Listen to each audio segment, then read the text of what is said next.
क्योंकि आपको एक ऐसा कैंडिडेट बता रहा है जिसने सीजीएल 5 बार क्लियर किया हुआ है, इसी से सिलेक्शन लेना, यही मेंस में जो है यही आपको सिलेक्शन दिलवाएगा। ये किरण पब्लिकेशन की ये बुक है, ठीक। तो आपको इस बुक से अगर आप इस करते हो, तो मैंने ये बुक फॉलो करी थी, तो इसमें आपको टाइप वाइज क्वेश्चन मिल जाएगा। एक ही बार में इतनी मेहनत कर लो ताकि दोबारा ना मेहनत करनी पड़े। एक बुक फॉलो करो अच्छे से और शिद्दत के साथ के फॉलो करनी है आपको। हेलो दोस्तों, स्वागत है दोस्तों आपके अपने YouTube channel SSC with love पर। दोस्तों काफी दिन से एक वीडियो का वेट हो रहा है, जो है सीजीएल 2025 की स्ट्रैटेजी को लेके। मेरे पास काफी कमेंट आ रहे थे कि वो जब बच्चे जानना चाह रहे हैं कि स्ट्रैटेजी क्या रहनी चाहिए 2025 को लेके। 2024 का इतना डाउनफॉल हुआ है तो काफी बच्चे परेशान हैं, उनको समझ नहीं आ रहा है कि कैसे स्टार्ट करें। जो बिगिनर्स हैं उनको काफी ये नहीं समझ आता कि पढ़ना क्या है, कहाँ से पढ़ना है। तो काफी चीजें हैं जो हम वन बाय वन बहुत डिटेल में आज हम बात करेंगे, ठीक है दोस्तों। वीडियो को एंड तक जरूर देखना, आपको हर चीज समझ में आएगी। चाहे आप एक बिगिनर हैं, चाहे आप रिपीटर हैं, आपको ये वीडियो जरूर देख लेनी चाहिए, क्योंकि आपको एक ऐसा कैंडिडेट बता रहा है जिसने सीजीएल 5 बार क्लियर किया हुआ है, ठीक है। जिसने 5 बार एसएससी का जो सीजीएल का एग्जाम 5 बार क्लियर किया हुआ है, सीएचएसएल में काम किया हुआ है, सीपीओ क्लियर किया हुआ है। तो एसएससी का मैं फॉर्मेट बहुत अच्छे से जानता हूं और इसकी स्ट्रेटेजी मैं आपको से जो शेयर करने वाला हूं, तो आप जरूर उसको सुनिएगा, अमल करना उस चीज पे, और आपको इन सब चीजों से पता लगेगा कि एक सिलेक्शन वाली स्ट्रेटेजी क्या होनी चाहिए। क्योंकि एसएससी जो है आपको उसका पहले पैटर्न पता होना चाहिए। तो वो आज मैं पूरी वीडियो डिटेल में आज डिस्कस करने वाला हूं, हर एक चीज पे, हर एक सब्जेक्ट पे, हर एक बुक से कहां से क्या क्या पढ़ना होगा। तो दोस्तों वीडियो को एंड तक जरूर देखना, क्योंकि बहुत काम आने वाली है वीडियो, ठीक है। तो जिन मेरे भाइयों ने अभी तक चैनल को सब्सक्राइब ना किया वो सब्सक्राइब जरूर कर ले और वीडियो को एंड तक जरूर देखें। दोस्तों आज बात करूंगा मैं सिलेक्शन वाली स्ट्रेटेजी को लेके, वो स्ट्रेटेजी जो मैंने अपने लिए टाइम पे फॉलो करी। मैंने 5 बार एसएससी में सिलेक्शन लिया। मैंने इतने बार एसएससी के कई डिपार्टमेंट में काम कर चुका हूँ, सीएचएसएल में काम कर चुका हूँ, सीपीओ क्लियर किया है बट ज्वाइन नहीं किया था, ठीक है। तो मैं इस एग्जाम को, एसएससी के एग्जाम को भली भांति समझ पाता हूँ कि उसकी स्ट्रेटेजी उस कहाँ से पढ़ना चाहिए। बुक्स, चाहे वो ट्रिक्स हो, चाहे वो चैप्टर्स हो, कहीं से कुछ भी उठ के आ जाए तो मुझे पता है, ठीक है। मुझे आज भी कोई बोलेगा कि मुझे कल सुबह उठ के पेपर देने जाना है, तो मैं कल पेपर आंख बंद करके देने चला जाऊंगा, क्लियर कर जाऊंगा बिना कोई रिविजन किए, क्योंकि मुझे इतना अपने आप पे भरोसा हो चुका है। इतनी बार मैं ये एग्जाम क्लियर कर चुका हूँ कि मुझे इसकी सारे ट्रिक्स पता है, क्या पैटर्न है, ये सब चीजों की मुझे जानकारी है। दोस्तों आज बिगिनर एज अ बिगिनर मैं आपको बता रहा हूं कि स्टार्टिंग से ये आपको क्या करना चाहिए। देखो आज पहली जो है ये है एसएससी सीजीएल है क्या। बहुत लोग हैं जो बिगिनर, जिनको एसएससी के बारे में नहीं पता होगा, तो उनको मैं बता देता हूं। देखो सीजीएल एसएससी कंडक्ट कराती है staff selection commission combined graduate level, ठीक है। नाम में ग्रेजुएशन ग्रेजुएट दिख रहा है, तो आपके पास ये ग्रेजुएशन होनी चाहिए, तब आप सीजीएल के लिए एलिजिबल होते हैं, ठीक है। एसएससी डीओपीटी का एक डिपार्टमेंट है। एसएससी बाकी एग्जाम भी कंडक्ट कराती है, CPO, CHSL, JE, MTS, GD, ठीक है। ये बैकअप आपके एग्जाम बैकअप, ऐसा बैकअप भी हो सकते हैं, क्योंकि बहुत हम जब फॉर्म तैयारी करते हैं तो जरूरी नहीं है कि हम एक ही फॉर्म भरेंगे। तो सीजीएल के साथ साथ ये फॉर्म भी हम बहुत बार भर देते हैं, ठीक है। जेई तो नहीं, लेकिन सीएचएसएल, सीपीओ, एमटीएस, जीडी को इनका सिलेबस भी ऑलमोस्ट सेम रहता है। देखो इस सीजीएल से आपको मिलता क्या है, देखो आपको मिलती है बेस्ट जॉब, ग्रुप बी और ग्रुप सी, ठीक है। यूपीएससी के बाद में एसएससी एक सबसे हाईएस्ट जॉब देने वाली जो है एक कमीशन है, और बहुत अच्छा मतलब लेवल 7 जो आपका 4600 ग्रेड पे होता है, 4600 ग्रेड पे की आपको जॉब देता है, ठीक है। जो हम यूपीएससी बहुत कैंडिडेट होता है, बहुत लोग नहीं कर पाते हैं, तो एसएससी वो आपको देता है कि आप उस कैडर में पहुंच सकते हैं, ठीक है। एक आईआरएस के कैडर में भी इंसान पहुंच सकता है, अगर वो जल्दी एज में इनकम टैक्स या एक्साइज डिपार्टमेंट ज्वाइन कर ले तो आईआरएस लेवल तक पहुंच सकता है, यूपीएससी वाले लेवल तक, ठीक है। तो एसएससी वो पड़ाव आपको देती है। देखो ऐसे बेस्ट जॉब है ग्रुप बी और ग्रुप सी पोस्ट के लिए, इनके से आपको मिलती है 4600 ग्रेड पे की जॉब, 4200 ग्रेड पे की और 2400 2800 ग्रेड पे की जॉब आपको यहां से मिलती है। देखो इसमें आपने सुना होगा इनकम टैक्स इंस्पेक्टर का कितना भौकाल जो रहता है, वो आपको इस एग्जाम के थ्रू ही मिलती है। इसके बाद बात करते हैं इंस्पेक्टर इन एक्साइज और जीएसटी, वर्दी वाली जो जॉब होती है, 3 स्टार की जॉब मिलती है आपको, जो एक्साइज है जीएसटी इंस्पेक्टर की, वो भी आपको सीजीएल के थ्रू मिलती है। और ASO assistant section officer in MEA, जिसमें आपको मिलती है फॉरेन पोस्टिंग। सीएसएस जो लोग चाहते हैं अपनी दिल्ली में पोस्टिंग, उनको मिलती है सीएसएस। एएसओ इन रेलवेज और आईबी, तो ऐसे डिपार्टमेंट में आपको काम करने मिलता है जब आप एसएससी सीजीएल क्लियर कर देते हो। और कुछ ऐसे बहुत डिपार्टमेंट होते हैं बहुत सेंसिटिव, जैसे कि सीबीआई, ईडी, एनआईए, नारकोटिक्स जैसे डिपार्टमेंट में आपको यहाँ पे जॉब मिलती है, लेकिन तब मिलेगी जब आप इस एग्जाम को क्लियर करेंगे। इतना अच्छा एक्सपोजर आपको सीजीएल के बाद मिलता है, मैं आपको सच बता रहा हूँ कि इतना अच्छा एक्सपोजर आपको कहीं नहीं मिल सकता। देखो आपकी लाइफ चेंज हो जाएगी। अगर आप जहां भी आज बैठे होंगे सोच रहे होंगे कि मैं भी अगर सोचूं अपने टाइम को, जब मैं भी एक अनएम्प्लॉयड था, मैं भी तैयारी कर रहा था, तो मेरे भी बहुत ड्रीम्स हुआ करते हैं कि जॉब के बाद ये होगा वो होगा। बिल्कुल ना, लाइफ आपकी चेंज हो जाती है। तो ये मोटिवेशन लेने वाली बात है। तो एक ही बार में इतनी मेहनत कर लो ताकि दोबारा ना मेहनत करनी पड़े।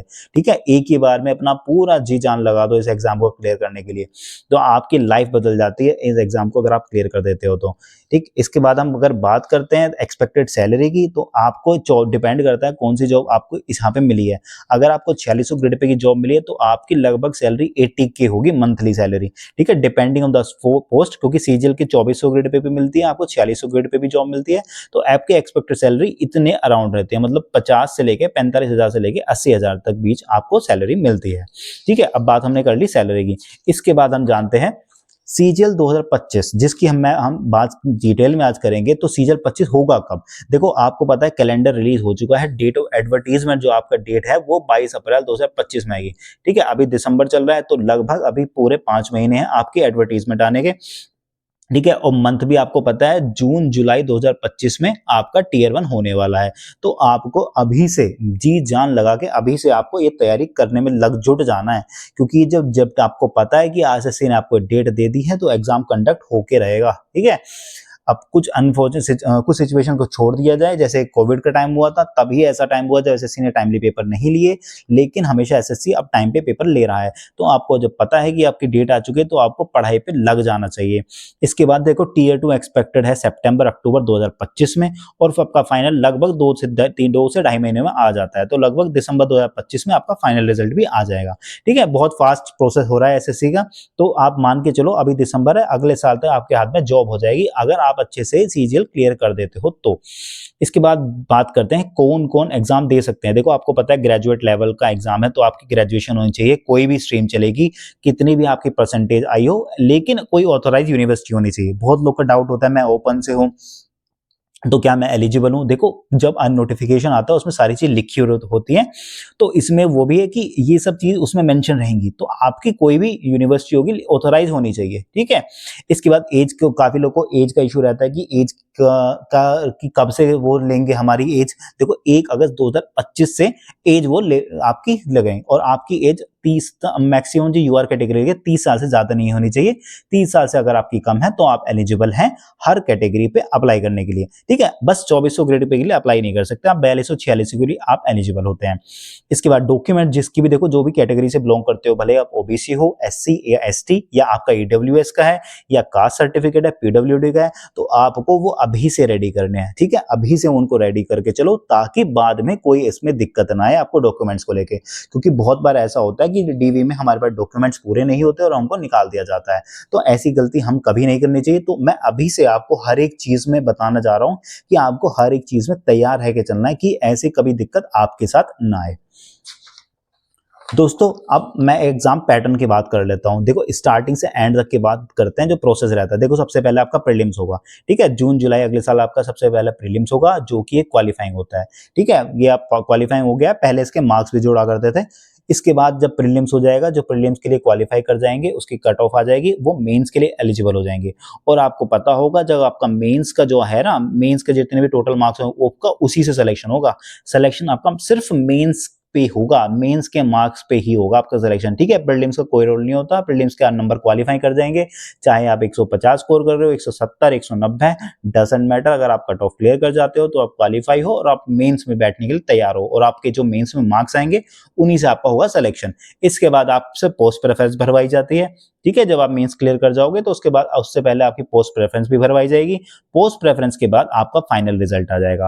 फाइनल रिजल्ट के बाद अब जो डॉक्यूमेंट वेरिफिकेशन है वो डिपार्टमेंट करवाने लग गया है, तो वो ज्वाइनिंग के बाद आपका डीवी भी हो जाएगा। ठीक है, तो ये जो सपना है ना, सुनहरा सपना अभी हम देख रहे हैं, तो आपका ज्वाइनिंग तक का है, तो इस सपने को साकार करना है। इस सपने को साकार करो, क्योंकि जब तक कहते हैं ना, जब तक तोड़ेंगे नहीं तब तक छोड़ेंगे नहीं। तो आपको ये तब तक छोड़ना नहीं है, और ये जो सपना है ना ये ज्वाइनिंग का, तो आपका सच होना चाहिए, और सच होना सिर्फ आपके हाथों में है। ठीक है, देखो प्रीलिम्स की बात करते हैं। अगर मैं प्रीलिम्स की बात करूं, आपके 4 सब्जेक्ट रहते हैं, रीजनिंग, मैथ, इंग्लिश और जीएस। 4 सब्जेक्ट हैं आपके, और हर सब्जेक्ट में से 25-25 क्वेश्चन पूछे जाते हैं। हर क्वेश्चन के होते हैं 2 नंबर, तो 50 मार्क्स आपके हर सब्जेक्ट के होते हैं। तो टोटल आपके 100 क्वेश्चन हो जाएंगे, और इसके मिलते हैं आपको 200 मार्क्स। ठीक है, 100 क्वेश्चन आपसे पूछे जाते हैं, टोटल होते हैं 200 मार्क्स के। आपको करेक्ट आंसर, देखो आपको पता है अगर आप सही जवाब दोगे तो आपको मिल जाएंगे 2 नंबर, इनकरेक्ट का होता है माइनस का 0.5। ठीक है, माइनस का 0.5 नेगेटिव मार्किंग भी होती है। आपको टोटल मिलता है 1 घंटा, मतलब 1 घंटा 100 क्वेश्चन है, और 200 मार्क्स का आपका रहता है पेपर। ठीक है, इसके बाद देखो अभी इतनी हाई कट ऑफ गई थी रिसेंटली, अभी जो सीजीएल 2000 जो 23-24 का पेपर हुआ है उसमें 153.5 इतनी कट ऑफ उसमें गई हुई है। तो आपको अगर फ्यूचर में, अगर मैं करके चलूं, क्योंकि अगर आपको फ्यूचर रेडी रहना है, अगर आपको सीजीएल में 100% सिलेक्शन चाहिए, तो आपको सेफ स्कोर भी मैंने यहाँ लिखा हुआ है, तो सेफ स्कोर ये आपका टारगेट रहना चाहिए 160 प्लस का। ठीक है, और ये पॉसिबल होता है, क्योंकि मैंने भी, जब मैं आपको लास्ट ईयर का बता देता हूँ, लास्ट ईयर मेरा 170 पॉइंट समथिंग था। ठीक है, एग्जैक्ट मुझे याद नहीं, 170 था, और उससे पहले जो सीजीएल में मेरा 195 भी स्कोर रह चुका है। ये मैं टीयर 1 की बात कर रहा हूँ। ठीक है, इतना स्कोर मैं कर चुका हूँ दोनों बार इसमें, सीजीएल के प्री एग्जाम में, तो ये फिजिबल है। लेकिन आपको एक सही गाइडेंस, ठीक है, सही गाइडेंस, सही टीचर और सही आपको स्ट्रेटेजी की जरूरत है। ठीक, इसके बाद में देखो मिनिमम क्वेश्चन आपको, अगर आप चाह रहे हो कि आपको 160 प्लस इतना आए, तो मिनिमम आपको 90 क्वेश्चन अटेम्प्ट करने पड़ेंगे। आपको पता है ना 100 क्वेश्चन आपके आते हैं, तो मिनिमम आपको 90 क्वेश्चन अटेम्प्ट करने पड़ेंगे। अटेम्प्ट आपको रहना चाहिए टारगेट मिनिमम 90 रहने का। मिनिमम 90 क्वेश्चन अटेम्प्ट करोगे तब कहीं जाके इतना स्कोर आपका आएगा। मोस्ट स्कोरिंग, अब देखो सबसे पहले मैं आपको बता देता हूँ, रीजनिंग और जो मैथ है ना, ये आप इसमें फुल स्कोर भी कर सकते हो, क्योंकि ये फुल स्कोर बाकियों में भी आएगा, ऐसा नहीं है, लेकिन ये मोस्ट स्कोरिंग है, क्योंकि रीजनिंग और मैथ अगर आपके अच्छे हैं तो आप इनमें फुल स्कोर भी कर सकते हो। इसके बाद जो लेवल आता है वो होता है इंग्लिश का। देखो इंग्लिश में सबको पता है कि थोड़ी सिली मिस्टेक कभी ना कभी किसी से हो जाती है, तो इंग्लिश को इसलिए मैं मोस्ट स्कोरिंग नहीं कह रहा हूँ, लेकिन रीजनिंग मैथ के बाद जो स्कोरिंग है वो है इंग्लिश। इसके बाद इंग्लिश के बाद जो लीस्ट स्कोरिंग होता है दोस्तों, वो होता है जीएस और जीके का, क्योंकि आपको पता है जीएस और जीके इतनी अनप्रिडिक्टेबल है, कुछ नहीं पता कि कहां से एसएससी क्या पूछ ले। तो आपको ये जीएस और जीके उसी तरह से आपको तैयारी करनी पड़ेगी, लेकिन है स्कोरिंग है, लेकिन आपको फिर भी मिनिमम नंबर आप स्कोर करना पड़ेगा, क्योंकि मैंने आपको बाद में एक स्लाइड रखी हुई है, बाद में एक पेपर ये भी आपको बताया हुआ है कि जो आपको रैंक है, जो आपकी होम स्टेट है, वो आपको ये आपकी जीके ही दिलवाएगी। ठीक है, उसके बारे में भी बात हम करेंगे। अगर हम मॉक की बात करते हैं, देखो मॉक्स की बात भी बाद में करते हैं, लेकिन अभी मैं सिर्फ टारगेट्स बता रहा हूँ कि आपका मॉक परसेंटाइल जो टारगेट होना चाहिए ना, वो 95% रहना चाहिए। देखो परसेंटाइल बहुत लोग सोच रहे होंगे, बच्चे अभी सोच रहे होंगे परसेंटाइल क्या होता है। देखो 95 परसेंटाइल का मतलब होता है कि आप, अगर देखो टोटल होता है 100 का, 95 परसेंटाइल का मतलब है कि आप टॉप 5% में हो। ठीक है, आप टॉप 5% में हो, तो आपका ये टारगेट रहना चाहिए मॉक में। इसके बाद, और जो बहुत लोग की ये डाउट होती है कि प्री की तैयारी करें फिर उसके बाद मेंस की तैयारी करें, देखो ऐसा कुछ नहीं होता। प्री और मेंस एक ही चीज मान के चलो कि ये सिलेबस तो सेम ही रहता है, बस दो कुछ टॉपिक्स हैं जो मेंस में ऐड हो जाते हैं। ठीक है, स्टैट्स और प्रोबेब, उनकी बात हम मैथ की उसमें की करेंगे, लेकिन अभी ये जान लो कि प्री और मेंस की अलग से तैयारी नहीं होती है। अपने दिमाग से ये चीज निकाल देना कि प्री की तैयारी अलग और मेंस की तैयारी अलग, ऐसा नहीं होता। प्री मेंस की एक साथ सोच के आपको तैयारी करने लिए। और एक बहुत बड़ी बात यहाँ पे मैंने लिखी हुई है कि प्री को हल्के में मत लेना, क्योंकि अभी ऐसा हुआ है कि इतनी कट ऑफ गई है, तो प्री को अभी तो हमने ये सोचा हुआ था कि क्वालिफाइंग है, तो बहुत लोग सोचते थे यार 140 स्कोर कर लेते हैं, इतने में ही हो जाएगा, लेकिन वो खेल बदल चुका है, लेवल बढ़ चुके हैं। जो एसएससी का वो पैटर्न है, एसएससी का पैटर्न काफी बच्चे समझ रहे हैं, जीएस में स्कोर कर रहे हैं, तो ऑटोमेटिकली कट ऑफ अच्छी जा रही है। तो 153.5 गई थी, बहुत तगड़ी जा रही है कट ऑफ। लेकिन आपको सिलेक्शन लेना है ना, तो नेगेटिव चीजें बारे में मत सोचो अभी कि इतना स्कोर कैसे आएगा क्या नहीं आएगा, लेकिन अपने टारगेट रखो। तो इसलिए प्री को हल्के में नहीं लेना, प्री की भी अच्छे से तैयारी करनी है हमें। ठीक, देखो इसके बाद मेंस एग्जाम की बात करते हैं। देखो आपको पता है जो आपका सिलेक्शन होगा मेंस के एग्जाम के बेस पे होगा। ठीक है, तो इसमें क्या सब्जेक्ट रहते हैं, देखो इसमें रहेगा आपका रीजनिंग। ठीक है, रीजनिंग, मैथ, इंग्लिश और जीएस। ठीक, रीजनिंग रहते हैं 30 क्वेश्चन, और हर एक क्वेश्चन का होता है देखो 3 मार्क, 3 नंबर मिलेंगे आपको एक सही करने के, और -1 हो जाएगा नेगेटिव का। देखो मैथ में भी आते हैं 30 सवाल। ठीक है, रीजनिंग और मैथ में 30-30 सवाल आते हैं। इसके बाद, और आपको जो सेक्शन 1 मिलता है उसके लिए मिलता है आपको 1 घंटा, मतलब 1 घंटे में आपको रीजनिंग के 30 और मैथ के 30 सवाल। ठीक, ये आपका सेक्शन 1 हो गया। इसके बाद जो अगला घंटा आएगा उसमें आपको इंग्लिश के मिलेंगे 45 सवाल, और जीके के मिलेंगे 25 सवाल। ठीक है, ये हो गया दूसरा घंटा। तो दो जो सेकंड आवर होगा हमारा दूसरा सेक्शन हो जाएगा इंग्लिश और जीके का, तो उसमें इनफ टाइम रहता है। लेकिन जो हमारा पहला सेक्शन है जिसमें रीजनिंग के 30 सवाल और मैथ के 30 सवाल है, देखो यहाँ पे स्पीड और एक्यूरेसी दोनों का खेल होता है। यहाँ पे हमें टाइम मैनेजमेंट सीखना पड़ता है बहुत अच्छे से, क्योंकि इतना आसान टास्क होता नहीं है। टोटल 180 नंबर हो गए, क्योंकि 30 सवाल हैं और यहाँ पे हर सवाल के मिलते हैं आपको 3 नंबर। ठीक है, तो 30 या 90 और 90 दूनी 180, तो आपको 180 मार्क्स के आते हैं रीजनिंग और मैथ। और ऐसे इंग्लिश की बात करूं, देखो सबसे ज्यादा नंबर होते हैं इंग्लिश के 135, क्योंकि 45 सवाल हैं और एक सवाल के होते हैं 3, आपको सही करने पे मिलते हैं 3 नंबर। तो 45 दिया होते हैं 135, 135 नंबर हो गए इंग्लिश के, और जीके के आते हैं 25 सवाल, 75 नंबर हो गए आपको जीके के। 210 नंबर होते हैं आपके जो हमारा सेक्शन 2 होता है। तो इंग्लिश की वेटेज देख लो कितनी इंपॉर्टेंट है, 135। देखो मैंने एक वीडियो बनाई हुई है जिसमें मैंने बताया हुआ है कि 131 स्कोर कैसे किया जा सकता है 135 में से। ठीक, तो 135 ये मार्क्स आपके होते हैं इंग्लिश के। इसके बाद देखो ये हो गया हमारा पहला 2 सेक्शन हो गए। इसके बाद आता है हमारा कंप्यूटर। देखो कंप्यूटर वैसे तो हमारा क्वालिफाइंग ही है, लेकिन कंप्यूटर इसके लिए एक अलग से वो भी निकलती है cut off, minimum cut off SSC ने डिसाइड कर रखी है। जो सीपीटी वाली पोस्ट होती है उनके लिए आपको अलग से स्कोर करना पड़ता है। देखो कंप्यूटर के आते हैं 20 सवाल, 20 सवाल मतलब हर एक क्वेश्चन आप ठीक करोगे तो 3 नंबर मिलेंगे, नेगेटिव होता है 1, आपको इसके लिए मिलते हैं 15 मिनट। ठीक, तो ये मेरिट जो आपकी होती है टोटल 180 और 210, 390 मार्क्स इसी पे मेरिट बनती है। और जो 60 नंबर का कंप्यूटर होता है, ये 60 नंबर का इसके लिए अब आपको क्वालिफाई करना पड़ता है, लेकिन आपको 60 में से 27, लास्ट 2 साल से कट ऑफ इसकी 27 जा रही है, तो मिनिमम 27, मिनिमम आपको 35 ये टारगेट आपको इसमें भी रखना चाहिए।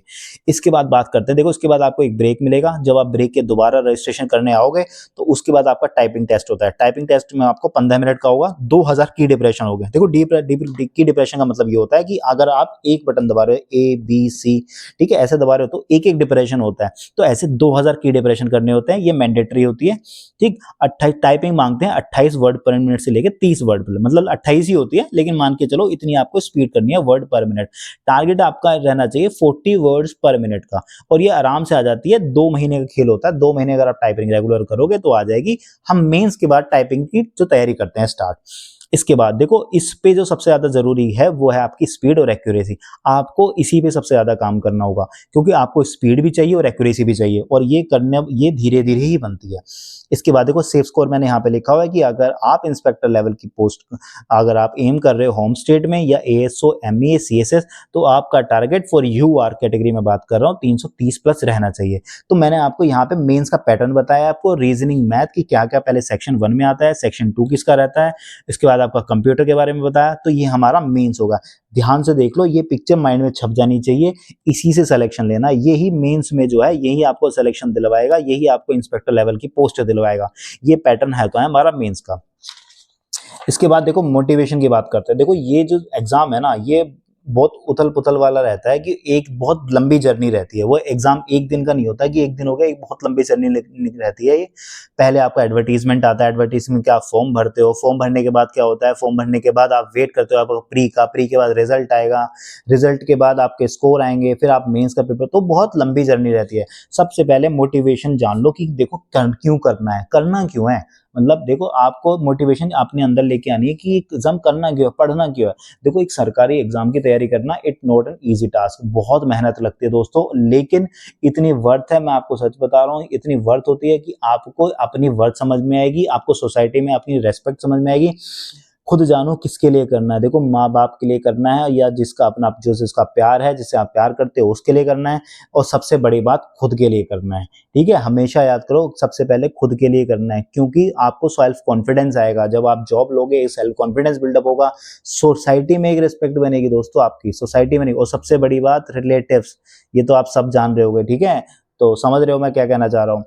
ठीक है, तो ये सब दिमाग काफी लोगों की नजर हमारे ऊपर बनी रहती है, तो उन सबको जवाब देना होता है। उन सबको मैं ये नहीं कह रहा कि उनके लिए करना, लेकिन बहुत लोग सबके एक सोसाइटी हमारा भी कर्तव्य है, लोगों की हमारी एक्सपेक्टेशन रहती है, तो आपको एक इंडिपेंडेंट अगर बनना है तो ये तैयारी रखनी चाहिए। देखो मोटिवेशन अंदर से आती है, सबकी अपनी पर्सनल मोटिवेशन होती है, आपकी भी अपनी होगी, उस मोटिवेशन को ढूंढो। और ये बातें मैं इसलिए बता रहा हूँ क्योंकि बहुत लंबी जर्नी होती है, ताकि आप बीच में कहीं गिव अप ना कर दो। तो मोटिवेशन रहना चाहिए। अपने वॉल पे जहां भी आप पढ़ रहे होगे वहां एक लिख लो कोड जाके, ठीक है। तो आपको ये सब चीजें पता होनी चाहिए, इसलिए मैं आपको बता रहा हूँ, ठीक है। आज का जो आपका स्ट्रगल है ये कल की स्टोरी बनेगा। आज का स्ट्रगल कल की स्टोरी अगर आपको बनानी है तो आज से मेहनत करो इस पे। आज से मेहनत करोगे, कामयाब होगे, तो आप सबकी नजरों में उठ जाओगे, और सबसे बड़ी बात खुद की नजरों में भी, ठीक है। देखो अब बात करते हैं माइंडसेट की। देखो माइंडसेट बहुत इंपॉर्टेंट है। ये एक जर्नी होती है जहां आपको अप्स एंड डाउन्स आएंगे, ठीक। देखो अभी प्री हुआ था जिसमें जिसके भी यूआर कैटेगरी से जो था, जिसने 150 स्कोर हुआ था, उसका रह गया होगा।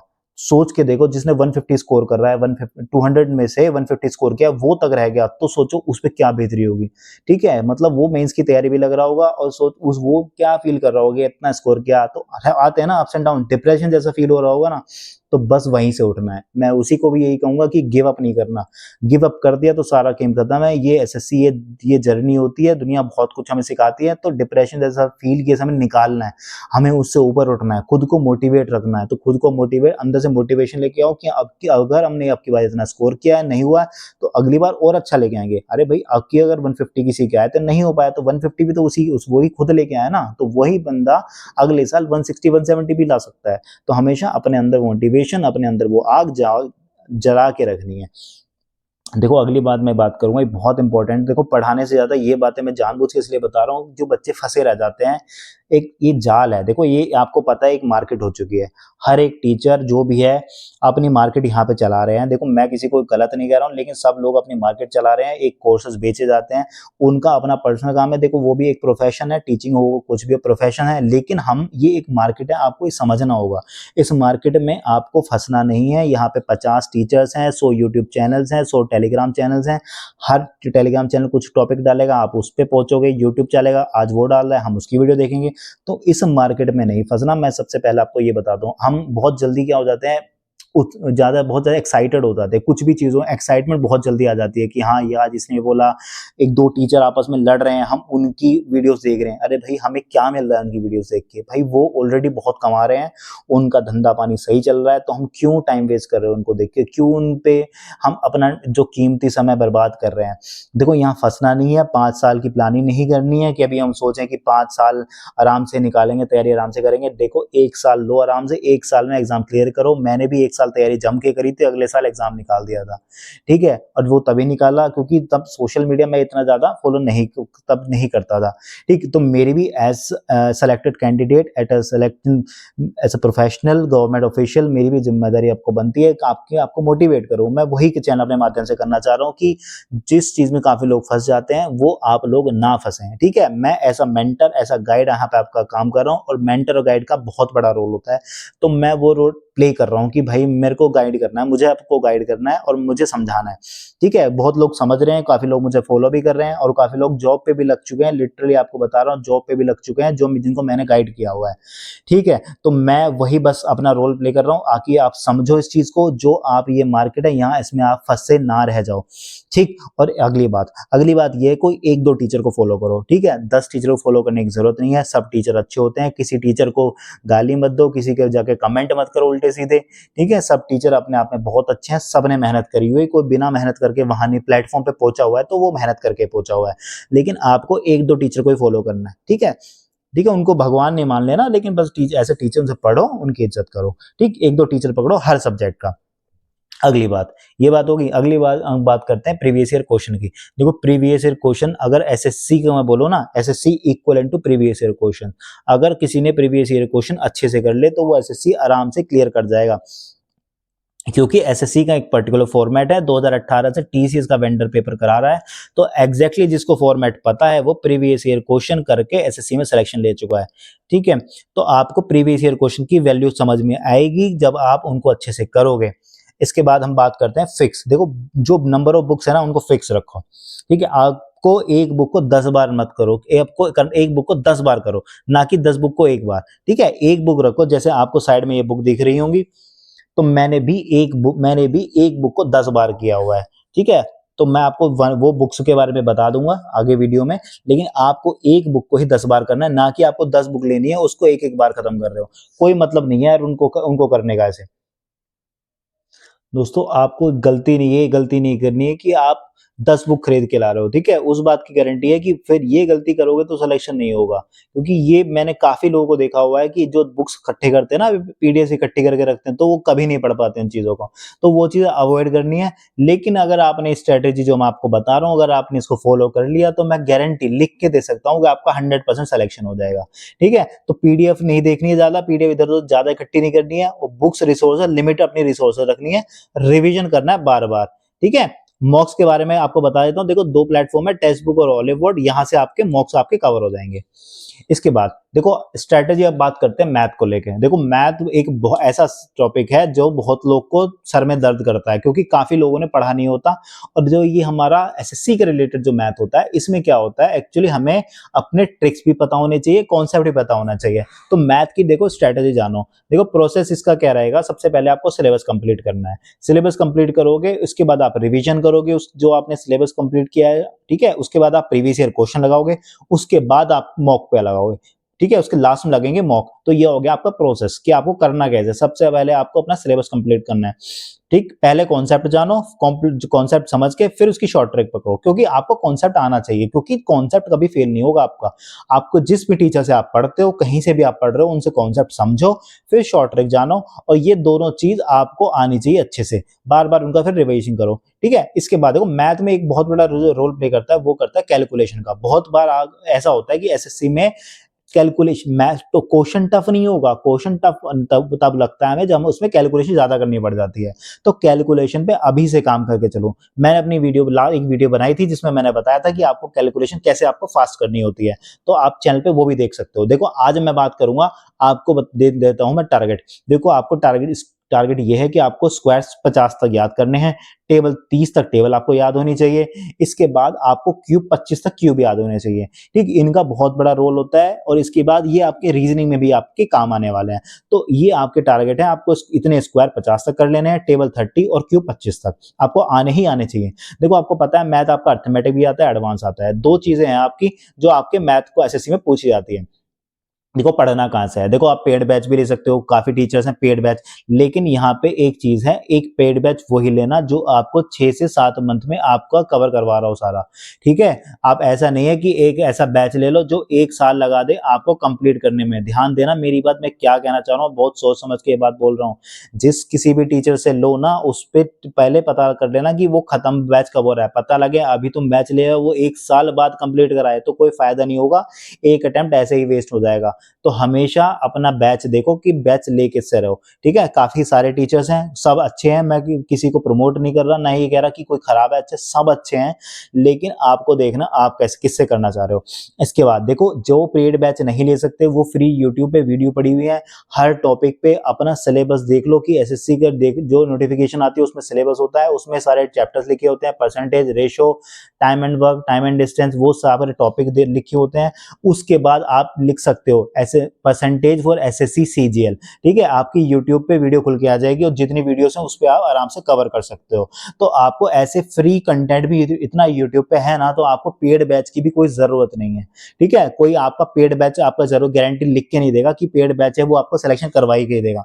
और बहुत पेड बैच ऐसे होते हैं जो 1 साल लगवा देते हैं अपने बैच को कंप्लीट कराने में, तो उनसे बचना, ठीक? करना कैसे है, देखो मैंने मान लिया आपने कराया है टाइम एंड वर्क करा है, ठीक? टाइम एंड वर्क करा, इसके बाद आपका जब टाइम एंड वर्क हो गया आपका, उसके बाद रिवीजन आपने नोट्स करो, क्योंकि उसमें टाइप वाइज क्वेश्चन होते हैं, क्योंकि हर चैप्टर के अलग-अलग टाइप्स आपको मिलेंगे। जब आप उनको रिवाइज करोगे, रिवाइज के बाद आप करोगे टाइप वाइज क्वेश्चंस, ठीक? देखो यहाँ पे मैंने बुक रखी हुई है, मैं आपको दिखा देता हूँ। ये किरण पब्लिकेशन की ये बुक है, ठीक? तो आपको इस बुक से अगर आप इस करते हो, तो मैंने ये बुक फॉलो करी थी, तो इसमें आपको टाइप वाइज क्वेश्चन मिल जाते हैं। देखो अगर आपको यहाँ परसेंटेज दिख रहा होगा तो आपको टाइप वाइज क्वेश्चन भी दिख रहे हैं यहाँ पे, ठीक? तो पहले टाइप में दे रखा है क्वेश्चन बेस्ड ऑन द, ये है बेसिक कॉन्सेप्ट ऑफ परसेंटेज, इसके बाद नेट इंक्रीज डिक्रीज, ठीक है? Question based on ratio and average, question based on examination marks. तो आपको हर चैप्टर के टाइप वाइज क्वेश्चन मिल जाएंगे और उसकी खासियत ये है कि ऑथेंटिक सॉल्यूशन है विद शॉर्ट ट्रिक्स ये दे रखा है, इतना एक्सप्लेनेशन अच्छे से दिया हुआ है, मैंने किसी और बुक में ये नहीं देखा। तो मैंने सिर्फ एक बुक ली, बार बार किया, मैंने कम से कम 5 बार एक बुक को इस बुक को किया होगा। ठीक है, अगर आप प्रॉफिट और लॉस करते हो उसमें भी टाइप वाइज क्वेश्चन है, एक टाइप करोगे उसके बाद उस टाइप के 50 क्वेश्चन करो, जब आप उस टाइप के 50-100 क्वेश्चन कर लोगे तो वो टाइप आपके दिमाग में बैठ जाएगी, उस टाइप को आप जिंदगी भर कभी दोबारा नहीं बोलोगे। ठीक है, जैसे प्रॉफिट लॉस आपने किसी चैप्टर से, किसी टीचर से भी किया, कहीं से भी किया ऑनलाइन, इसके बाद आप चैप्टर लगा के टाइप वाइज क्वेश्चन करो। देखो टाइप 1 है question based on basic concept of CP and SP and profit and loss and sold and bought. ठीक है, अगर इस टॉपिक पे आप 100 क्वेश्चन कर लेते हो तो आपको वो चीज कभी भूलोगे नहीं, बार बार आपको हमेशा याद रहेगी। देखो टाइप 2 है X plus Y minus X Y, क्योंकि ये सक्सेसफुल इंक्रीज या डिक्रीज का लिए फॉर्मूला होता है, तो इस ट्रिक पे भी ये क्वेश्चन दे रखा है। टाइप 3 दे रखी है रेशियो पार्टनरशिप पे क्वेश्चन है। टाइप 4 दे रखा है question based on loss gain percentage equal to CPSP. ठीक, ये टाइप वाइज क्वेश्चन करने का बहुत बड़ा फायदा होता है। ये टाइम एंड डिस्टेंस हो गया, तो इसके टाइप वाइज क्वेश्चंस हैं। ठीक है, आपको टाइप वाइज क्वेश्चन है प्लस एक्सप्लेनेशन के साथ इसमें दे रखा है। ये नया जो हमारा टीसीएस वेंडर आया था ना, तो टीसीएस बेस्ड सारे क्वेश्चंस में दे रखे हैं, तो आप इस बुक को रेफर कर सकते हो। तो हर टॉपिक पे आपको इसमें सारे अच्छे क्वेश्चंस आपको मिल जाएंगे। ठीक, एक बुक फॉलो करो अच्छे से और शिद्दत के साथ के फॉलो करनी है आपको। ठीक है, मैंने इसकी बता दिया कि आपको टाइप वाइज क्वेश्चंस भी हैं, टीसीएस बेस आपको क्वेश्चन मिलेंगे, उसके सॉल्यूशन तो ऑथेंटिक है। इसके बाद बेस्ट बुक में मुझे लगता है बेस्ट बुक है पीवाईक्यू के लिए, प्रीवियस ईयर क्वेश्चन के लिए, आपको मार्केट में मिलेगी, और किसी को बाई करना हो तो डिस्क्रिप्शन में लिंक में डाल दूंगा, आप वहां से मंगवा सकते हो। ठीक है, आप कहीं पे भी अभी तैयारी कर रहे हो, किसी गाँव से तैयारी कर रहे हो, किसी शहर से तैयारी कर रहे हो, आपके पास ये किताब पहुंच जाएगी। लेकिन बस आपसे ये कहना चाहूंगा, कोई भी बुक फॉलो कर रहे हो उसको अच्छे से 10 बार करो, 10 बार करोगे तब कहीं जाके दिमाग में चीजें बैठेंगी। अगर बुक्स बदलते रहोगे तो काम बात नहीं बनेगी दोस्तों। ठीक है, तो पहले अर्थमेटिक कर लो, पहले अर्थमेटिक से स्टार्ट कर लो, इसके बाद साथ में एडवांस का भी एक टॉपिक स्टार्ट करो। देखो साइमल्टेनियस आपको स्टार्ट करना है, पहले एक अर्थमेटिक चैप्टर ले लो, जैसे मान लिया आपने टाइम एंड वर्क स्टार्ट किया है, इसके बाद एडवांस का भी एक टॉपिक स्टार्ट कर दो। आपको दिन के 4 घंटे डेली देना है। ठीक है, डेली आप मैथ को 4 घंटे कम से कम आप दो, क्योंकि मैथ का सिलेबस बहुत ज्यादा है, एडवांस है, अर्थमेटिक है, उसके बाद आपको प्रीवियस ईयर क्वेश्चन भी करने हैं। ठीक है, तो ये चीजें टाइम मांगती हैं, डेली 4-5 घंटे करोगे तो जल्दी से चीजें खत्म हो जाएंगी और आप अच्छे से अपनी बहुत अच्छे से आप तैयारी करोगे। इसके बाद आपको रिवीजन करते चलना है। मान लो अगर आपने अर्थमेटिक का एक चैप्टर किया है, उसको खत्म करने का अगर आप क्वेश्चन लगा रहे हो, ठीक है, अगर आप उस टॉपिक पे क्वेश्चन लगा रहे हो, इसके बाद अगर जब आप अगले टॉपिक पे पढ़ रहे हो ना, तो उसको जो पिछला चैप्टर है, मान लो आपने टाइम एंड वर्क किया, ठीक है, इसके बाद टाइम एंड वर्क कर लिया आपने, उसके क्वेश्चन कर लिए, प्रीवियस ईयर क्वेश्चन कर लिए टाइप वाइज बुक से। इसके बाद जब आप चलोगे टाइम एंड डिस्टेंस की तरफ, तो टाइम एंड वर्क के जो आपके नोट्स होंगे, जो आपने नोट्स बनाए होंगे ना, नोट्स, तो उन नोट्स को रिवाइज करते चलना है। उन नोट्स को ऐसा नहीं है कि एक टॉपिक हो गया छोड़ दिया, दूसरा कर लिया फिर छोड़ दिया, उसको पिछले टॉपिक को रिवाइज करते चलना है। ठीक है, तो ध्यान से सुनो, एक एक चीज बहुत इंपॉर्टेंट बता रहा हूँ, काम की बता रहा हूँ, तो ध्यान रखना दोस्तों। ठीक, देखो फॉर्मूला और कॉन्सेप्ट के लिए कॉपी मेंटेन कर लो। ठीक, एक कॉपी मेंटेन कर लो अपनी, एक छोटी सी बुक जिसमें आपको कॉन्सेप्ट, कोई भी कॉन्सेप्ट नया लग रहा है जो आपके टीचर्स बता रहे हैं, तो वो आप नोट्स में मेंटेन कर ही रहे हो। जैसे आपने कोई क्वेश्चन किया, वहां कुछ आपको समझ नहीं आया या कोई फॉर्मूला आपको लग रहा है कि इंपॉर्टेंट है, तो फॉर्मूला उस कॉन्सेप्ट कॉपी में रख सकते हो। ठीक है, उसको ऐसा नाम लिख दो, फॉर्मूला एंड कॉन्सेप्ट कॉपी, वो एक अलग मेंटेन करके रखो। इसके बाद जैसे ही आप सिलेबस अपना कंप्लीट करोगे अर्थमेटिक एडवांस का, साथ साथ आप क्वेश्चन भी करते रहो। ठीक है, इसके बाद आपको क्या करना है, जैसे आप उठा लो, जैसे सीजीएल की या सीजीएल हो गया, सीएच हो गया, सीएचएस हो गया, या सीपीयू हो गया, या एमटीएस हो गया। ठीक है, 2018 से मैं बात करता हूं, 2018 से लेके 2024 तक।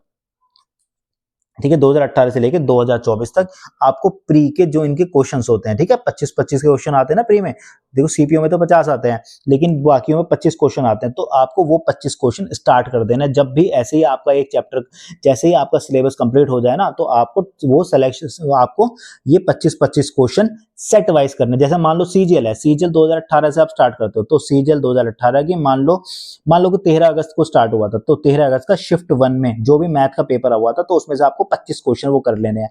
तो दिन के ऐसे ही आपको, जैसे ही आप सिलेबस कंप्लीट कर लोगे, तो आपको दिन के 150 क्वेश्चन 100 150 क्वेश्चन का टारगेट बना के चलना है कि आपको 150 क्वेश्चन मैथ के करने हैं।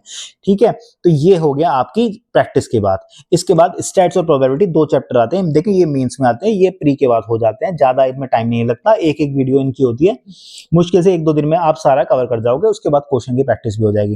देखो मैथ में टारगेट आपको 25 में से 25 रखना है प्री में, और 30 में से 30 रखना है मेंस में, क्योंकि ये डुएबल है। आप इतना टारगेट रखोगे तब जाके आपका पूरा जरूर होगा, क्योंकि मैथ्स डुएबल है। अगर आप अच्छा कौन से को, जो इनका बैकग्राउंड बहुत स्ट्रॉन्ग है वो तो आराम से कर लेंगे, लेकिन जिनका वीक है वो इस पे काम करके 100% आप अपना अच्छा स्कोर कर सकते हो। ठीक, तो ये रही बात मैथ की। इसके बाद हम बात करते हैं इंग्लिश की। देखो इंग्लिश में बहुत लोगों को दिक्कत आती है, जिनका खासकर जो हिंदी बैकग्राउंड से है उन लोगों को खासकर बहुत दिक्कत आती है। देखो इंग्लिश के लिए आपको एक अच्छी स्ट्रेटेजी मैं बताने जा रहा हूं, तो ध्यान से सुनना। देखो इंग्लिश के 3 पार्ट में डिवाइड कर रखी है मैंने। देखो एक होता है वोकैब का पार्ट, एक होता है ग्रामेटिकल पार्ट, एक होता है रीडिंग कॉम्प्रिहेंशन। वोकैब पार्ट में आते हैं आपके वन वर्ड सब्स्टिट्यूशन, ठीक है, OWS लिखा हुआ है मैंने, इडियम फ्रेजेस, इसके बाद सिनोनिम और एंटोनिम, ये आते हैं आपके वोकैबुलरी में।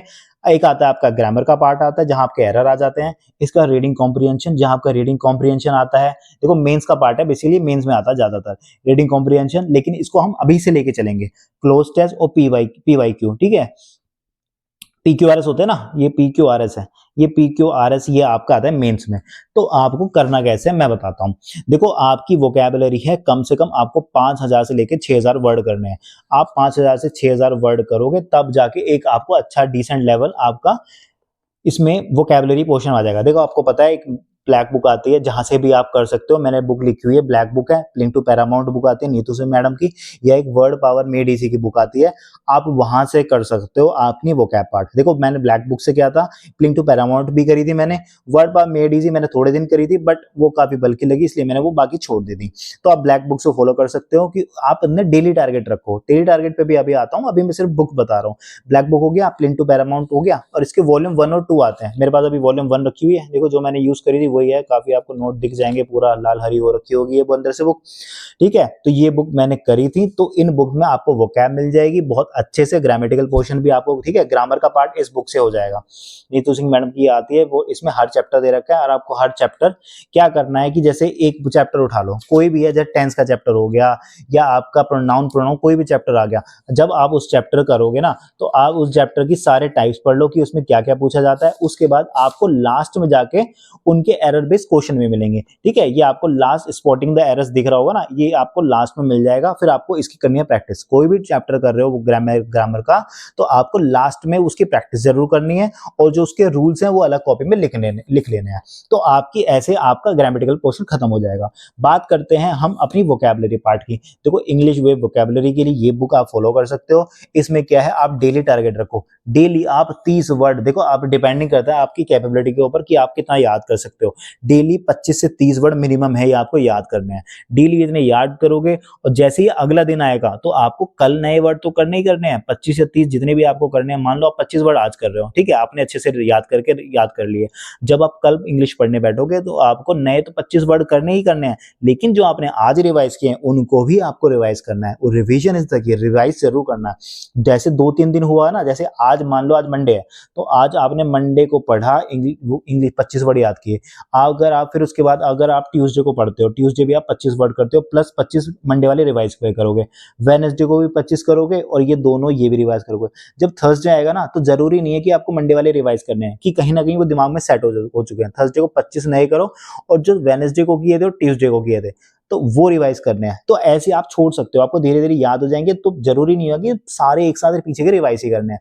तो ये आपको देखना है कि आप अच्छे से कैसे याद कर सकते हो उनको, ठीक। तो ये तरीका हो गया आपको वोकैब याद करने का। नए वर्ड्स हैं 5-6 हजार, मैं आपको बता रहा हूँ, इतने वर्ड्स हैं मिनिमम, तब जाके आपको तैयारी करनी होगी। इतनी तैयारी तब जाके आपकी अच्छी हो जाएगी। इसके बाद क्वेश्चन पे आते हैं। देखो आपको अगर इडियम फ्रेजेस हो जाते हैं, अगर आपके इसी और वन वर्ड सब्स्टिट्यूशन आपको याद हो जाएंगे, इसके बाद आपको उठानी है किरण पब्लिकेशन की ये वाली बुक। देखो ये सॉल्व पेपर्स के अब तक टीसीएस बेस्ड जितने भी क्वेश्चन आए थे, ठीक है, इसमें तो आपको ये बुक यहाँ से आप रेफर करोगे, इसमें आपको टाइप वाइज सारे क्वेश्चन मिल जाएंगे। देखो जैसे ईडियम फ्रेजेस है, ईडियम फ्रेजेस में टाइप वाइज क्वेश्चन दे रखे हैं। लगभग आपको इस बुक में टोटल मैं आपको बता रहा हूँ 16 से 1000 से लेकर 17,000 टोटल क्वेश्चंस हैं। तो आपको ये वर्ड उठाने हैं। देखो ईडीएम फ्रेजेस यहाँ से आपको मिल जाएंगे, वन वर्ड आपके यहाँ से हो जाएंगे। जैसे ही आप कंप्लीट याद करते चलोगे, आप इस बुक को ही साथ साथ ये करके चल सकते हो, क्योंकि आपको साइमल्टेनियसली दोनों टास्क करने पड़ेंगे। देखो स्पेलिंग्स की कई बार बहुत लोग छोड़ देते हैं, सोचते हैं यार अपने आप याद हो जाएगा, तो हमें चीजें भूलनी नहीं है। जैसे आपका डेली 2 से 3 घंटे का रूटीन है ना, 2 से 3 घंटे का रूटीन है, तो सॉरी, तो आप 10 मिनट निकाल सकते हो अपनी स्पेलिंग्स के लिए। 10 मिनट निकालो और कम से कम 25 से लेकर 30 स्पेलिंग लिख लो। आपको लिखनी पड़ेगी, ठीक है। जैसे ही आप वो स्पेलिंग करोगे, वो साइमल्टेनियसली आपकी तैयारी होती चलेगी। जैसे ही आपका ग्रामेटिकल पार्ट खत्म होता है, तो आप इस बुक से एरर का पार्ट उठा सकते हो। जो भी एसएससी ने प्रीवियस ईयर एरर पूछे हुए थे ना, तो आप वो इस बुक से कर सकते हो।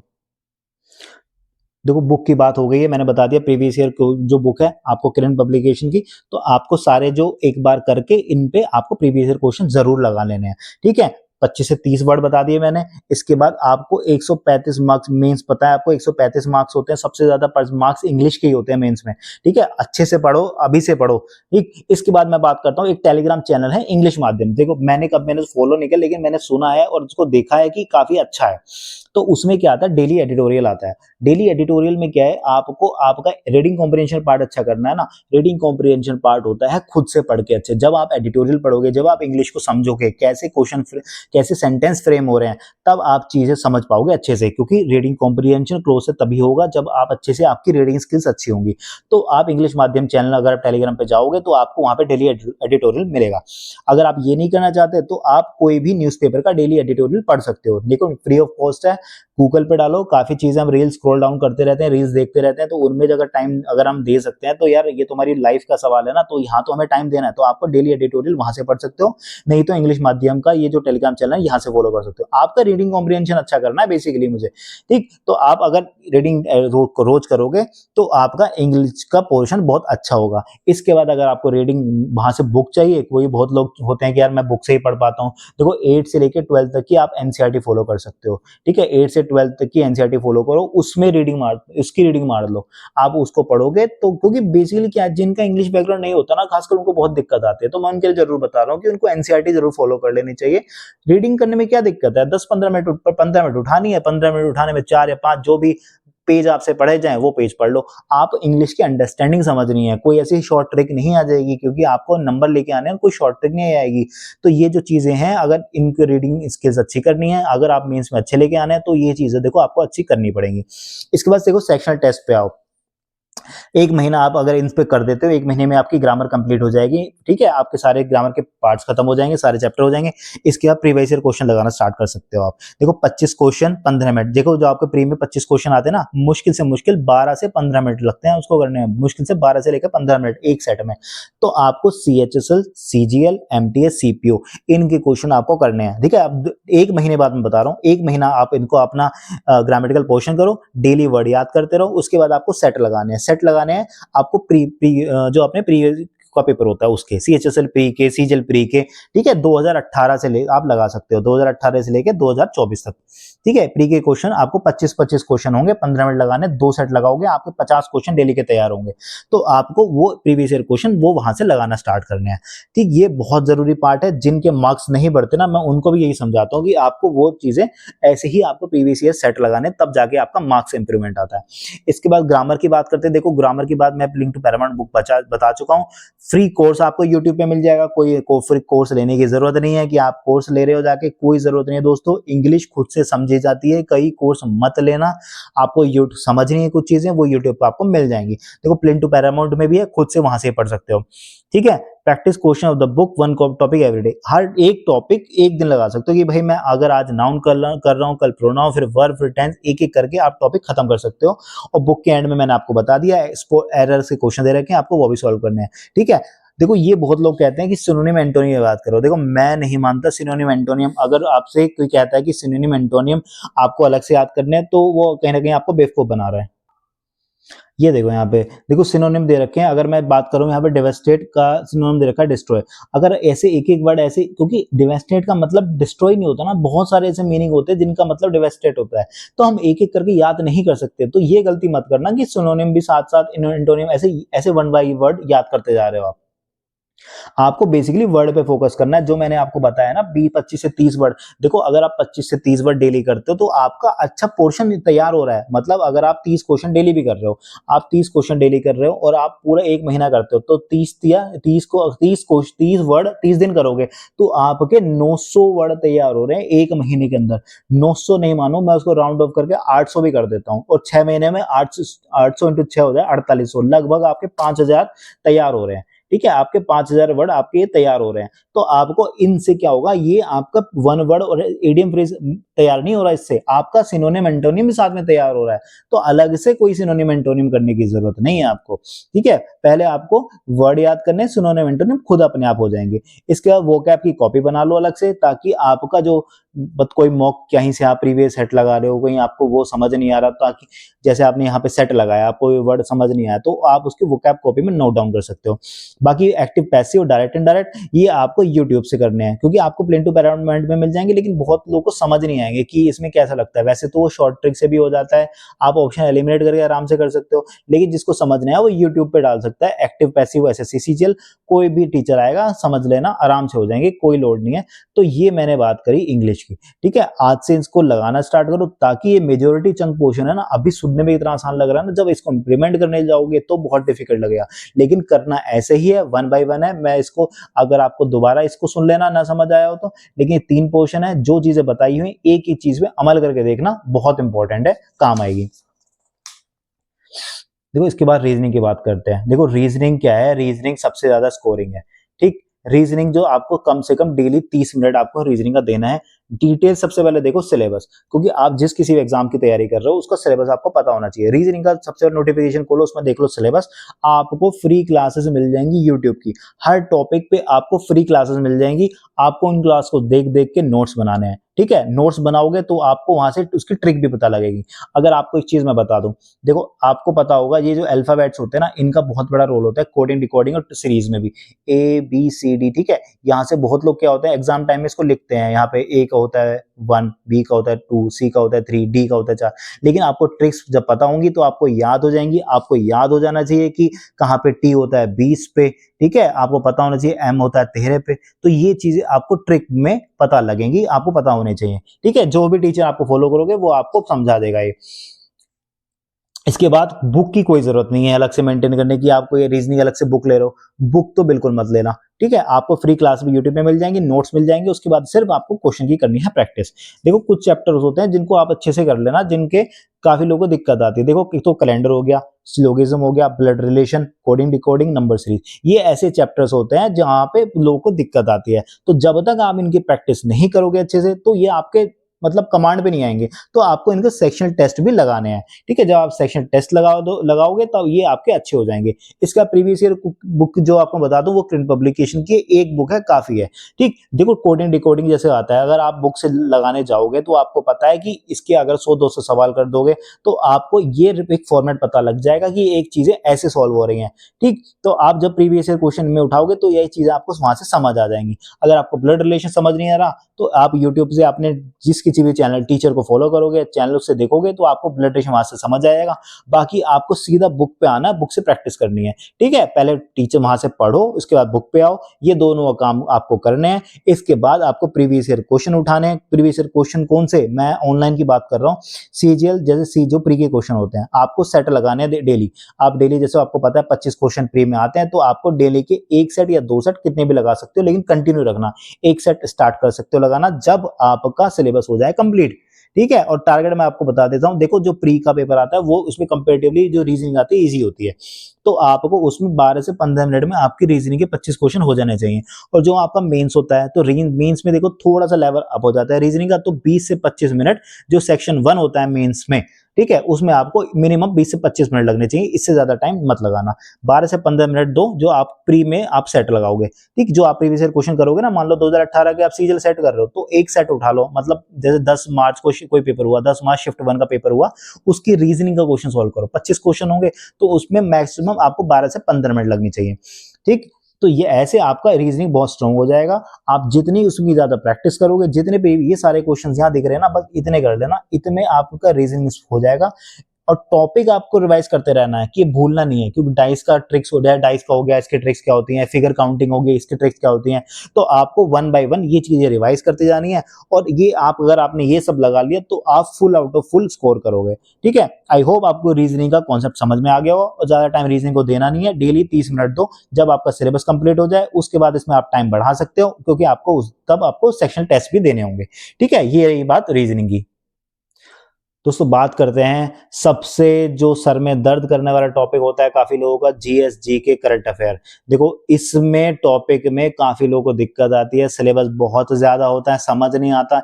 एक्चुअली आजकल क्या हो गया कि इतने ज्यादा कंटेंट अवेलेबल हो गया है तो लोगों को समझ नहीं आ रहा है कि पढ़ना कहाँ से है। ठीक है, तो मैं बताता हूँ ट्रिक को अप्रोच करना, और बिल्कुल सॉर्टेड वे में है। तो इसको स्टार्ट कर, देखो यहाँ से देखते हैं। देखो डेली आपको 1 से 1.5 घंटा देना है, इससे ज्यादा देने की जरूरत नहीं है जीके को। ठीक, देखो जी के बारे में कहते हैं कि जो आपकी रैंक है, ठीक है, रैंक और आपकी होम पोस्टिंग आपको जीके दिलाएगी। अगर आपका 3 पोर्शन अच्छे है ना, आपका मैथ अच्छा है, रीजनिंग अच्छी है, इंग्लिश अच्छी है, तो आपको सिलेक्शन मिल सकता है। लेकिन जो आपकी रैंक है और लोकेशन है ना, वो ये जीके डिसाइड करेगी। तो इसको करना बहुत ध्यान से, बहुत जरूरी है। देखो 2 तरीके हैं इसको कंप्लीट करने के, आप ऑनलाइन भी कवर कर सकते हो, और आपका जो ऑफलाइन भी, 2 तरीके हैं इसको करने के। ठीक है, अगर मैं ऑनलाइन की बात करता हूं तो पेड बैचेस हैं, आपको फ्री क्लास पेड बैच आपको मिल जाएगा परमार एसएससी। ठीक है, काफी अच्छे टीचर हैं, काफी लोग उनको आजकल फॉलो कर रहे हैं, और काफी सुना है उनके क्वेश्चन बनते भी हैं। तो परमार एसएससी का आप चैनल फॉलो कर सकते हो। अगर आपको फ्री क्लास लेनी है तो आपको फ्री क्लासेस भी हैं, जरूरी नहीं है कि आप पेड बैच ले रहे हो जाके। ठीक है, मैंने भी नहीं लिया पेड बैच ऐसे कोई जीएस का जाके। तो आप फ्री क्लासेस भी अप्रोच कर सकते हो, यूट्यूब पे काफी वीडियोस आपको मिल जाती हैं। एक वीडियो होती है जिसमें पूरा का पूरा निचोड़ दे देते हैं कि पूरा का पूरा कि 5-6 घंटे की मैराथन क्लास दे देंगे, उसमें पूरा टॉपिक, उसको कर लो। ऐसा नहीं है कि आपको मास्टर नहीं बनना है एक टॉपिक में जाके, क्योंकि मास्टर बनने के लिए तो बहुत चीजें आपको लूसेंट उठानी पड़ेगी यार। लूसेंट इतनी ज्यादा बुक है, तो मेरे पास भी, मैंने भी कोशिश करी थी लेकिन पूरी नहीं कवर कर पाया था। आपको लूसेंट जी की दिख रही है ना, तो इस बुक में क्या है कि काफी वास्ट दे रखा है, और इसको बुक को पूरी करना एक बहुत बड़ा टास्क है यार। ठीक है, तो ऐसा अगर करना है तो बुक तो आपके पास ये भी है, आप किरण की फॉलो कर सकते हो, उसकी थ्योरी की बुक भी आती है। चलो इसकी बात करते हैं। फ्री क्लासेस आपको टॉपिक वाइज वीडियोस मिल जाएंगी, 5-6 घंटे की वीडियो होती हैं। अगर ठीक है, जैसे हिस्ट्री की आपको 5-6 घंटे की कोई वीडियो है तो उस वीडियो को आप पूरा देख सकते हो। उसमें आपका मॉडर्न हो गया, एंशिएंट पार्ट हो गया, मिडिवल सारा कवर कर रखा होगा, आपको जिस्ट पता लग जाएगी सारी की सारी। जो भी जिस्ट होती है ना टॉपिक की, जो भी एसएससी पूछा जाता है, वो निचोड़ आपको पूरा उसमें मिल जाएगा। आपको हिस्ट्री की देखनी है, ज्योग्राफी की देखनी है, polity, bio, physics, chemistry, economics, ये सब चीजें देखनी है। अब देखो हिस्ट्री में सबसे ज्यादा इंपॉर्टेंट होती है, वो होती है क्रोनोलॉजी।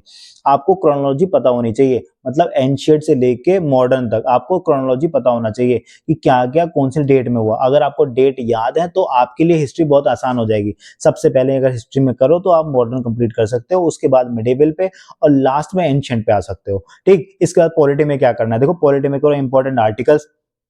ठीक है, बहुत इंपॉर्टेंट आर्टिकल्स हैं, काफी करने हैं उसमें। शेड्यूल्स कर सकते हो। ठीक है, शेड्यूल के बारे में पता होना चाहिए, कौन सा कितने शेड्यूल्स हैं, क्या क्या हैं। इसके बाद आपको अमेंडमेंट करने हैं, और एक चीज और ऐड कर लो इसमें, सोर्सेस ऑफ द कॉन्स्टिट्यूशन। ठीक है, कौन सी चीज कहां से ली गई। ठीक है, जैसे सिटीजनशिप है वो कहां से ली गई। तो ये चीजें आपको यूट्यूब पे फ्रीली अवेलेबल है। इसके बाद इकोनॉमिक्स में देख लो, आप 5 ईयर प्लान कर सकते हो। उसके बाद आपकी यहाँ पे बैंकिंग पे क्वेश्चन पूछे जाते हैं, तो आप बैंकिंग का पार्ट कर सकते हो, आपका इकोनॉमिक्स पोर्शन हो गया।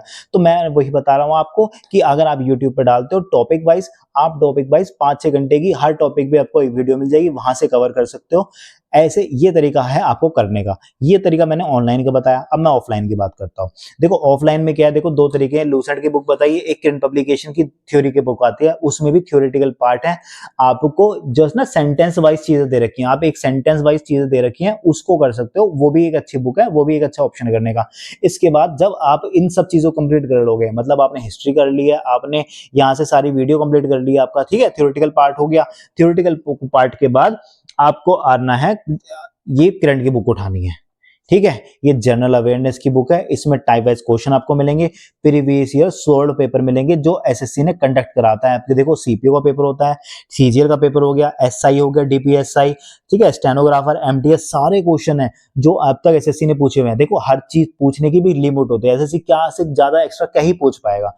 ठीक है, तो आपको चैप्टर वाइज कंपाइलेशन दे रखा है, ये बहुत इंपॉर्टेंट है। चैप्टर वाइज कंपाइलेशन इस बुक में मिल रखा है, तो आप चैप्टर वाइज चीजें कवर कर सकते हो। मान लिया आपने मॉडर्न उठाई हुई है, ठीक है, मॉडर्न में आपने गांधी जी का अराइवल दे रखा है, गांधी जी अराइवल, या आपका कांग्रेस के बारे में इंपॉर्टेंट सेशंस हैं, तो आपको जब टाइप वाइज क्वेश्चन आप करोगे तो आपके दिमाग में वो चीजें बैठ जाएंगी। तो आपको प्रीवियस ईयर क्वेश्चन उसके बाद, मतलब थ्योरी कर ली, थ्योरी के बाद आपको क्वेश्चन जरूर करने हैं, ठीक है। दोनों चीजें हो जाएंगी, चैप्टर वाइज और टाइप वाइज दोनों इसमें चीजें दे रखी हैं। लगभग 14,000 से ऊपर सवाल है इसमें, तो इतने क्वेश्चन बहुत होते हैं और इतने करने भी आपको चाहिए, ठीक। दो ये चीजें हो गई हैं। और आपको डेली देखो 1 घंटा आप थ्योरी पार्ट दे सकते हो, थ्योरी पार्ट, और एक आधा घंटा आपको जो मैंने अभी बुक दिखाई है आप आधा घंटा दे सकते हो प्रीवियस ईयर क्वेश्चन को, ठीक है। और इस बुक को बार-बार रिवाइज करना है, ये नहीं कि एक बार कर ली तो काम हो गया, बार-बार उस चीज को रिवाइज करना है। इसके बाद देखो सेक्शनल टेस्ट लगाने की जरूरत नहीं है, जैसे मैंने बाकी सब्जेक्ट में बताया ना सेक्शनल, जैसे मैंने एग्जाम्पल भी क्यों मना कर रहा हूँ ये बता देता हूँ। जैसे सीजल का आपने पेपर उठाया, सीजल का पेपर उठा लिया प्री का, तो प्री में आपको हिस्ट्री का एक क्वेश्चन मिल जाएगा, ज्योग्राफी का मिल जाएगा, ठीक है, मिक्स क्वेश्चन हो जाएंगे। तो वो करने का ज्यादा फायदा नहीं होता, क्योंकि इनपुट आउटपुट रेशियो से बराबर नहीं आ पाती, क्योंकि एक क्वेश्चन आ रहा है ना, हमें एक क्वेश्चन नहीं करना, हमें कम से कम ऐसे जगह देखना है कि हम मुझे 100 क्वेश्चन मिल जाए। तो आपको सेक्शनल नहीं करना, आपको प्रीवियस ईयर क्वेश्चन उठाने हैं, प्रीवियस क्वेश्चन बुक से कर लो, बेस्ट है।